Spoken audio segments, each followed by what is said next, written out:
Leadership is tested most when pressure is highest. When crisis hit, people look for calm, clarity, and direction. Today, we're talking about what church leaders can learn from one of America's most demanding leadership roles. I want to welcome you to the Faith Secure podcast, where we are watchful, prayerful, and prepared. I'm Dr. Michael Brown, and I'm your host, and I am absolutely thrilled today to have as our guest Chief Michael Moore, retired 57th Chief of Police of the Los Angeles Police Department. Chief Moore led one of the largest and most complex law enforcement organizations in the nation through periods of crisis, public scrutiny, public safety challenges, and organizational transformation. Today's conversation focuses on leadership, crisis decision-making, community trust, and what church leaders can learn from high-pressure public safety leadership. Welcome to the podcast, Chief. It's great to be here, Doctor. Thank you for the opportunity. Oh, no problem at all. We're going to dive right in if you're okay with it, sir. Absolutely. Let's get going. Okay. Our first segment, we're going to deal with leadership under pressure. And the opening question, Chief, is what does leadership look like when the stakes are high and people are looking to you for answers? Well, it looks like a tightrope at times, and it can be a bit perilous. But I think a leader in those moments, if they've properly prepared themselves and they've dug into reflection and understanding the challenges and opportunities and responsibilities of their position, can enter that foray, in that arena, if you will, with a certain level of confidence that they can move, that they will, and the organization will progress on a path that will perhaps have others critical or challenging them, but a path that fulfills the mission and shows the values of the organization in which they're charged with leadership. That gives their people confidence, that reinforces the importance of the work that they do, that challenges them to rise to that occasion, and that is, in a moment, providing as much transparency as possible to the public about what those challenges are and what the plan is going forward. That's a great point.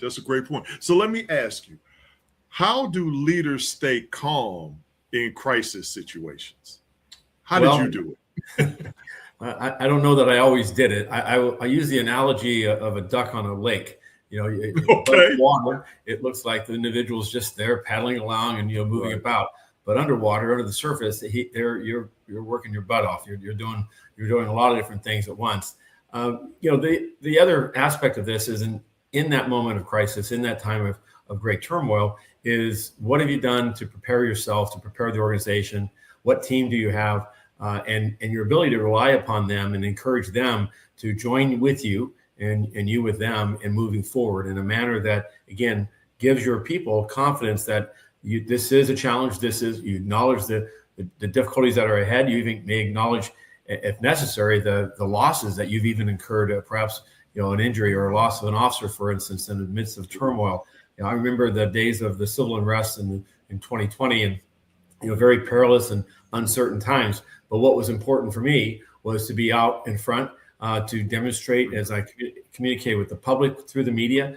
I was also recognizing that as I communicated with them, I was communicating with the rank and file and with the leadership of the organization. And so the message in each instance, regardless of internal or external, was one of calm, of confidence, of determination, of Winston Churchill. And that is that you never give up. You stay determined. You stay on the mission. The North Star, no matter how bad the storm is, the North Star has not moved. That's right. So now, on that same vein, what leadership mistakes become costly under pressure? When you lose your ears, meaning that you lose focus of understanding what is it that with that determination, with that confidence, with that push forward, what are you missing? And demonstrating a humility and a willingness and a desire and an expectation that you have critics around you and those that you're going to pay attention to and understand their perspective. You may not agree with their perspective, but how does your plan address their concerns? Their perception is really their reality. And so absolutely, you may feel a whole different reality, But your obligation as a leader during those times is to recognize it, acknowledge it. You don't have to agree with it, but you need to ensure that the path you're going forward is attempting to address shortfalls and address the concerns of the people that you serve. Oh, that's well said, sir. That's well said. Let's pivot. You answered that so thoroughly. We're going to move on to the next subject. Okay. Okay. Now, we're going to talk about building trust before crisis happens. Okay.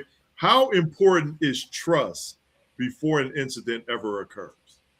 It's the entire ball game. Trust is built every single day, and it's lost in a moment. I see it as a reservoir that every day, every action, everything that you do whether you're a leader of a church or an assembly or a leader of an organization, whether you're at over a watch of officers, a supervisor, or you're the chief executive, every action that you do every day is building trust, or should be committed to understanding how is this going to build trust internally? How is it building trust externally? How do I, in the horns of a dilemma, where it appears that the public is having one expectation and the men and women that you serve have another? How do you have the wisdom of Solomon? And I'm a person of faith, and I believe that guidance and prayer and seeking to understand the real purpose that I'm here for is recognizing I'm not going to be able to serve all of them. Your message may have to fall short of some people's expectations, but nonetheless, you're committed to doing that, and you're committed that as you do that with a genuine heart, and you listen, and you're doing it, and not in times of crisis. That you're not calling people in the first time that you've spoken with them, or you haven't spoken with them in months or years, and now you're calling them for help or assistance. That's a call that is probably not going to get answered. It's going to go to voicemail, and perhaps you'll never hear back from that person. So trust is built every single day and every interaction, and it's trust that you never see built. I through my career, I found, whether as a chief or with the organization for more than 4 decades, the genuineness of an earnest, authentic effort to build the trust in communities and internally. It always came back to me to show that it was there. And now there's investments that you made in trust and relationships that fall short. And those are just, you've offered that, you've tried to build that, but the person on the other side may not be genuine, or may not have your best or the organization's best interest in mind. There may be a selfishness on their part, or even some deviant or underlying point that they're actually trying to undermine or pull away from the direction you're going in. May have an agenda, yes. That agenda, you just have to recognize and know that you did what you could do, that you attempted to meet them more than halfway, but some of those relationships are just not going to work. And there is a point in time, and this is something that I think a leader has to be very careful about not exercising, but there are points in time in which that's a relationship that's just never going to work. It's like having a relationship with the devil. It's just not a relationship that no matter how earnest you are, you're not going to find common ground. And you're going to need to just recognize that you're known by your enemies as well as your friends. So there's just instances in which building trust is certainly within those that have your common values, those that you wish to bring to your side, to bring to the common ground of perspective of this city, of this democracy, of our communities. But those that are nefarious actors that wish to pull away from that, and there are those out there. Those are just relationships that you need to be cordial, always professional, but also recognize that at a certain point in time, your energy is better spent in other endeavors. Okay, that was well said. Well, let me ask you this. I'm going to flip it. How can leaders repair trust once it's damaged? By being the first one to make the call to extend the olive branch. This is so often the time where we get our heels are locked and we get high and mighty, and my position, I don't have time for this nonsense. I don't have time to deal with someone's ego or something. You need to continue to check your own ego in that. You're a servant. I believe in servant leadership, and I believe in humility, and that you have a confidence, you have a courage about yourself, but you also have a humility to recognize you put your pants on like everyone else, one leg at a time, that there's challenges and instances in other people's lives that you may have, you may not recognize the injuries, the trauma, the history that they have, and they're coming from a different place. And so you may start off on a wrong foot. And the effort is to continue to extend yourself and demonstrate that you want to understand and you seek to find a way in which to work collaboratively together. Oh, that's beautiful. That's beautiful.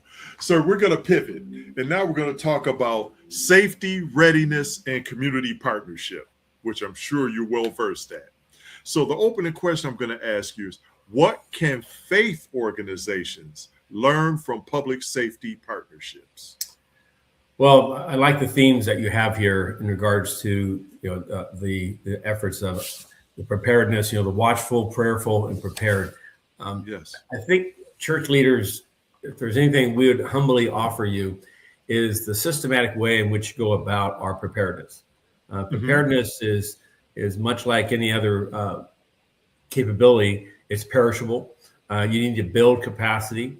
You need to be focused and determined to understand what is the path that you're going on. What are you trying to achieve? And it's more than just an ambition. You've got to commit yourself to writing that down, to formulating a plan of action, to understanding and identifying resources that you need, to be as broad in those resource gathering as possible. Don't be stuck with just your own congregation or even some fellow ministers. What does the public, what are other aspects of the public relationships can you bring in to strengthen the plan? And then train to that plan.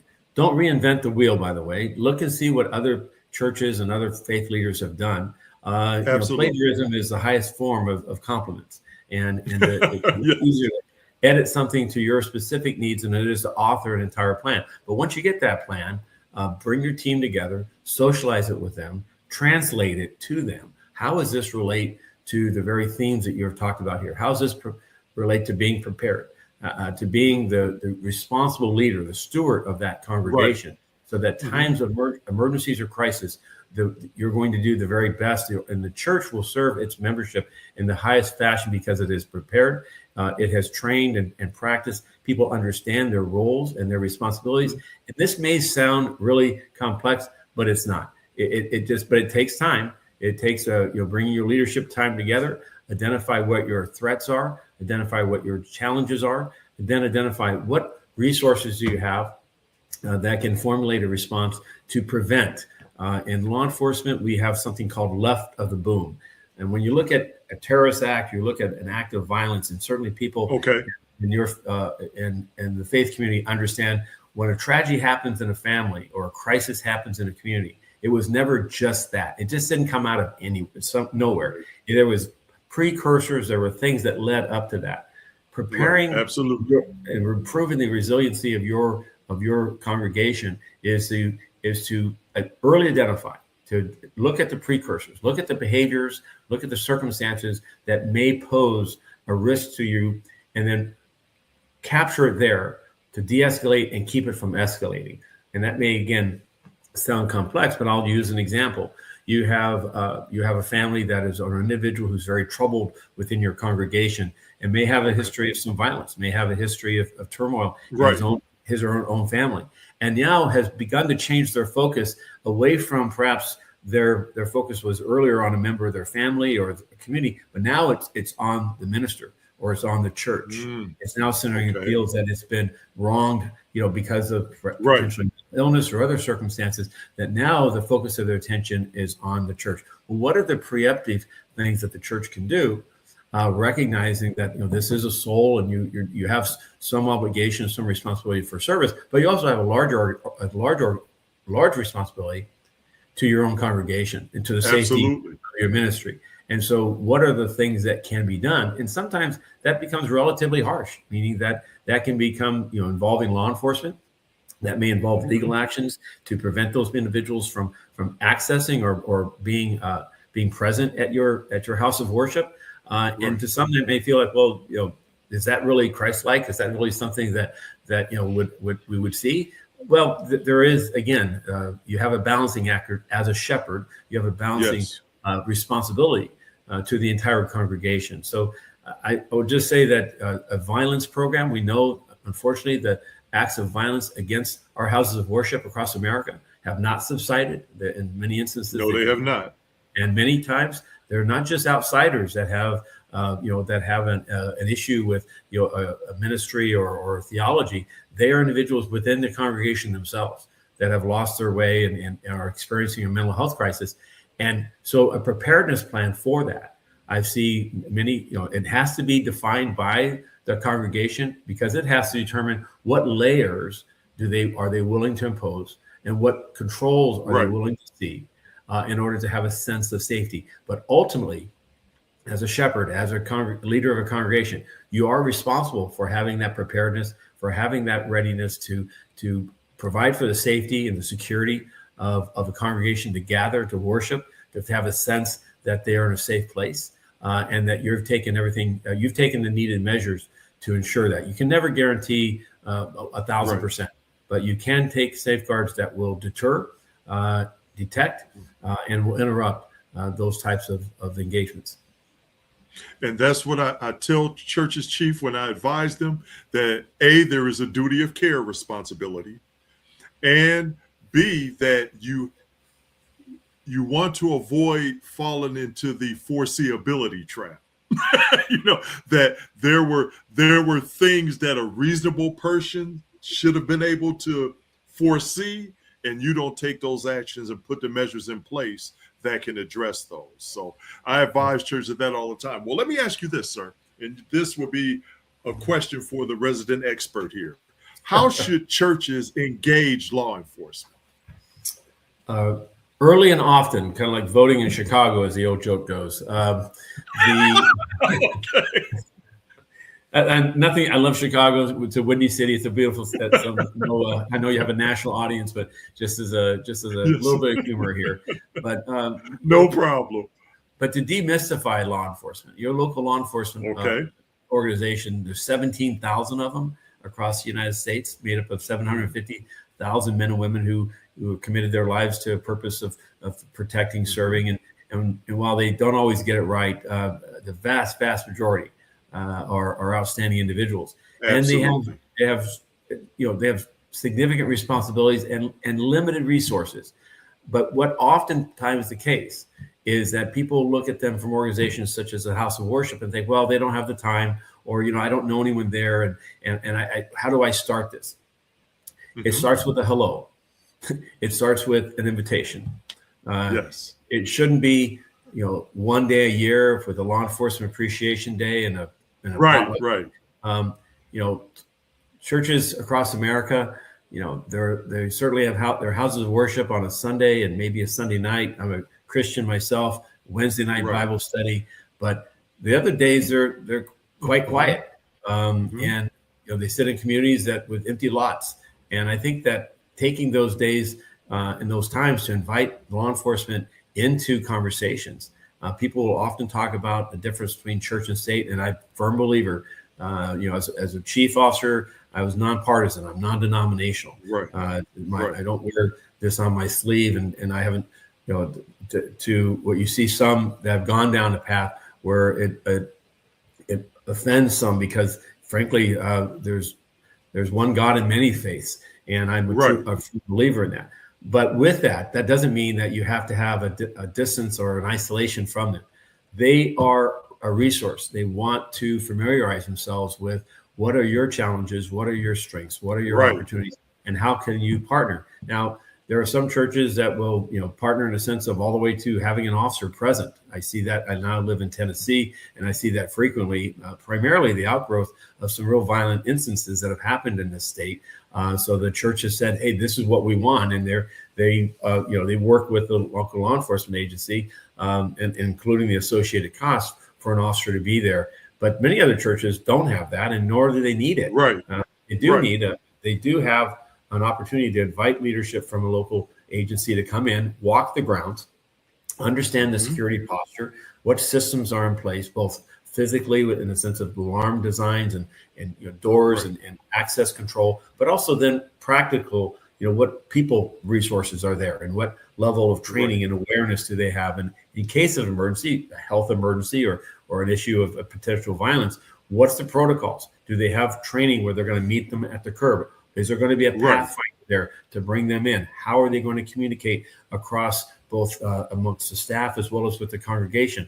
What is the evacuation plan? Those are all things that can be discussed, and those officers are well equipped to give good advice and counsel Ultimately, you have to do the work. Absolutely. Ultimately, the church has to formulate that plan and it's responsible for how it goes. But I can say that the first and foremost, Los Angeles, LAPD, as large as the city of it is, and with as many houses of worship, we had resources at every station that would set up a meeting, would go and make those walks, and would periodically visit again to understand. And then also would be points of contact should there be something within the congregation or a threat or a danger from the community that they could reach out to and ensure whether it be added patrols or an investigative response. Right. That two-way relationship is going to benefit all houses, regardless of denomination, across an entire community. And when that happens, the community is safer. And then that is why law enforcement is invested in those relationships. Absolutely. Okay. All right.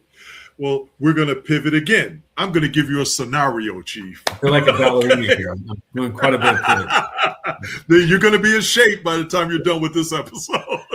Okay. I'm going to give you a scenario and then ask you some follow-up questions based on the scenario. You ready? Sure. Okay. It's going to involve a critical incident at a church event. Okay. A church hosting a large community event experiences a fast-moving emergency. Staff are uncertain, communication is unclear, and leadership is being looked to immediately. So now the first question is, what should happen first? Well, the leader should reflect upon how he or she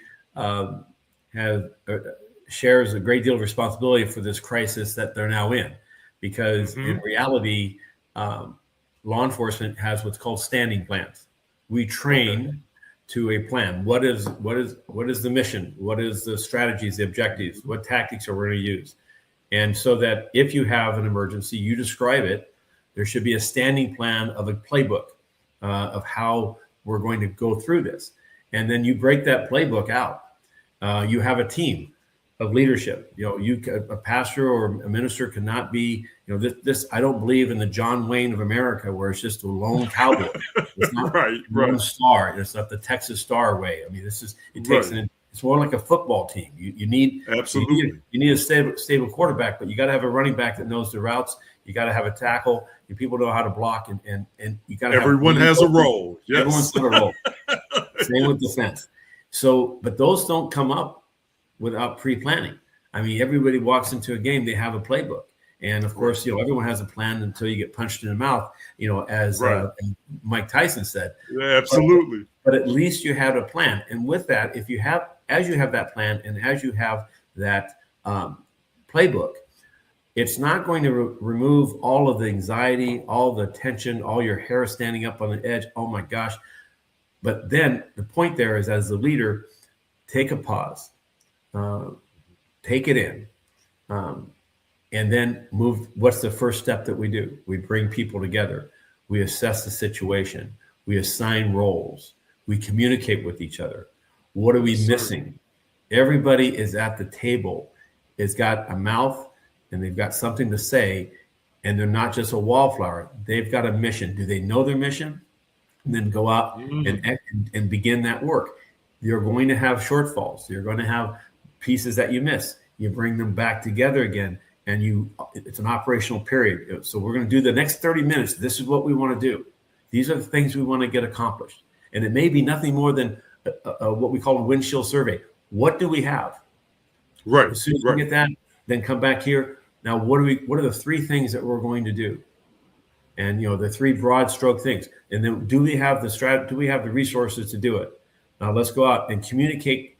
In a problem-solving mode. Assess, respond, assess, respond. And can you evaluate? Are we using the right strategies? How do we need to pivot? What else do we need to do next? Every disaster or emergency has stages. It's much like absolutely. It's much like any other emergency. You have the beginning point. The key here is that when you have an emergency, no matter, you can't control all of it.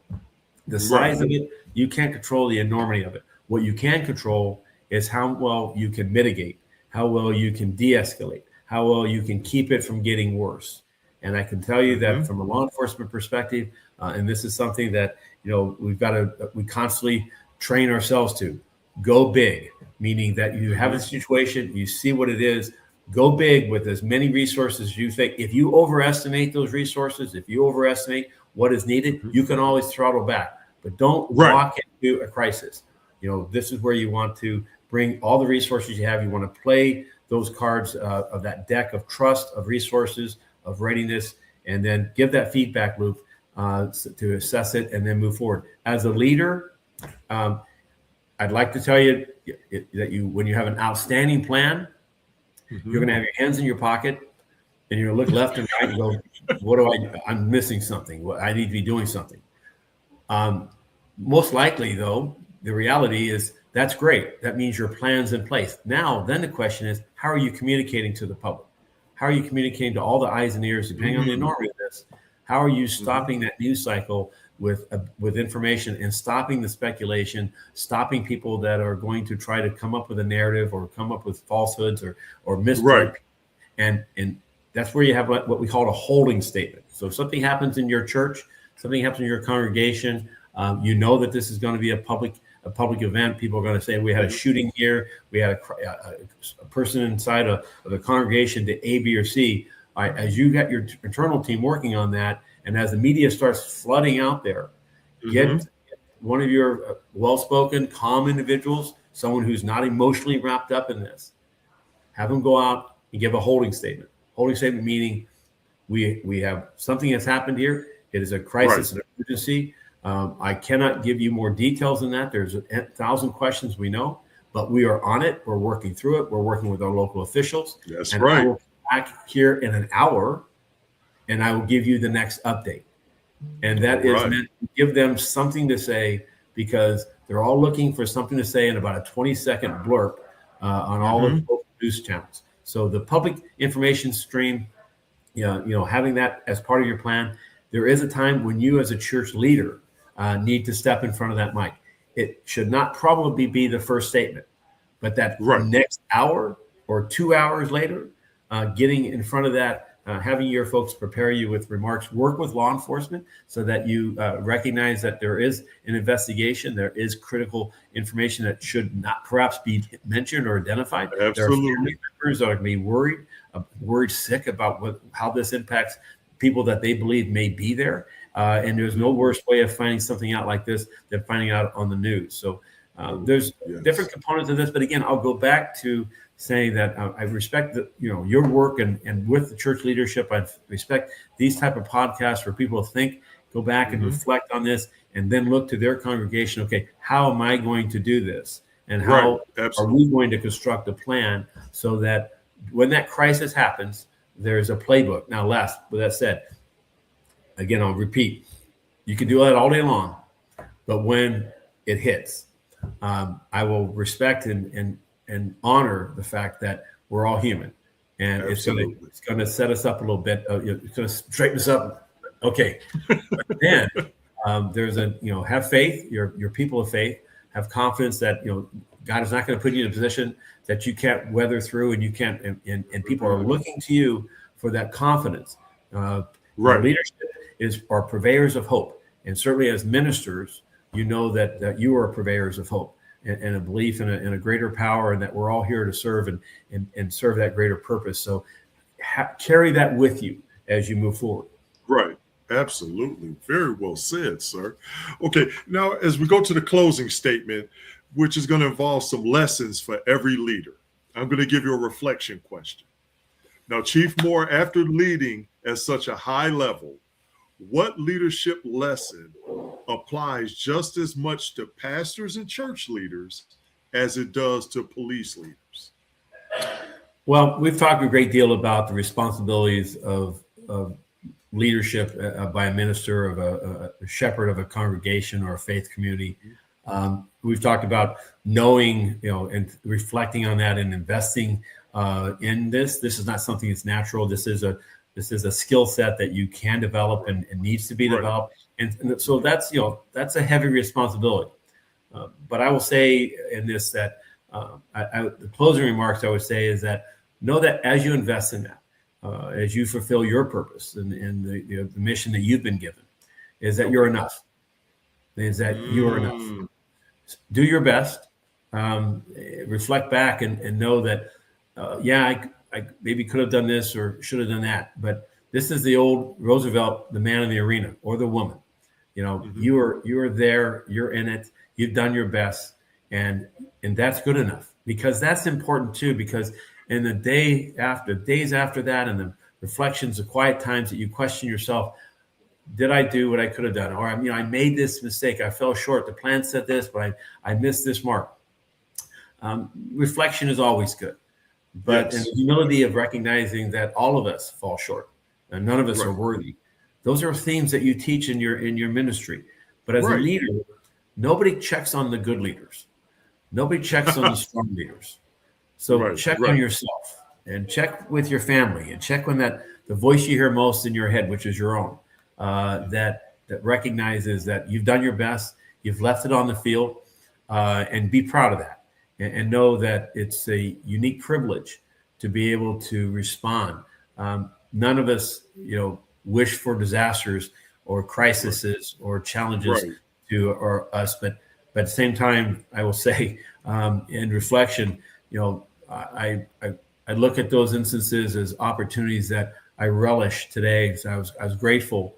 Didn't feel like it at the time, but I'm grateful that I had the opportunity to serve. Oh, absolutely. And just one last question, sir, and it may not be readily answerable, but I'm going to take a stab at it. I'm going to throw it out there to you. What gives you hope about leadership today? What gives me hope is my belief in our existence, that we're here with for a purpose, that God put us all here for a reason. I believe in my faith and in the greater good, and in the fight against good and evil that exists today. I believe in the arc of the man's progress over time, men and women, our existence, to recognize their own shortfalls and to continue to commit to being better. And I see generational change from one generation to another. And the rabbit hole is, people always say, well, this generation today is not like my generation was. And every generation that has ever been before us have all said the same thing. I think it's the wrong way. I think the generations today are more educated, more have access to more knowledge, and may not always dive into it much as scholars did back in the 1800s, when all you have is a candlelight and no television. But nonetheless, I think today we still have people that have. I look at the armed services, I look at the houses of worship, and I see leadership on every corner. I see men and women at the youngest of ages of just teenagers that are joined our armed services for all the right reasons. I see people in universities that are committed to changing the world, and I see in the Steve Jobs had an old poem about people crazy enough to think they can change the world. They're the ones that do, and I still see, and so I have hope in very perilous times, and certainly challenges that we see both domestically and the turmoil of our volatility of our elected officials, as well as across the world. But I also reflect upon America's history in 250 years. And we've had times like this before, and some would say even worse. And what it took was leaders to find common ground, to lean forward and invest in the future of America, for the freedoms that we enjoy because of the sacrifices of those before us. Not the critics, not the cynics, but for the people who believed in what it means to be a free man and woman, and stay committed. So houses of worship have a huge responsibility in that, to reinforce people's resolve, their resilience, their belief that they are in times that they have a purpose and can serve in, and that can improve their communities. Outstanding. Thank you, Chief Moore. I want to thank you for joining us on the podcast and sharing your knowledge and experience with us. Just stick around for 1 second while I close, sir. Sure. Okay. And I want to thank you, the viewers. If you want more information on securing your houses of worship, you can contact us directly at mdbconsultingagency.com/faith secure. Until the next episode, remember to be watchful, prayerful, and prepared. God bless.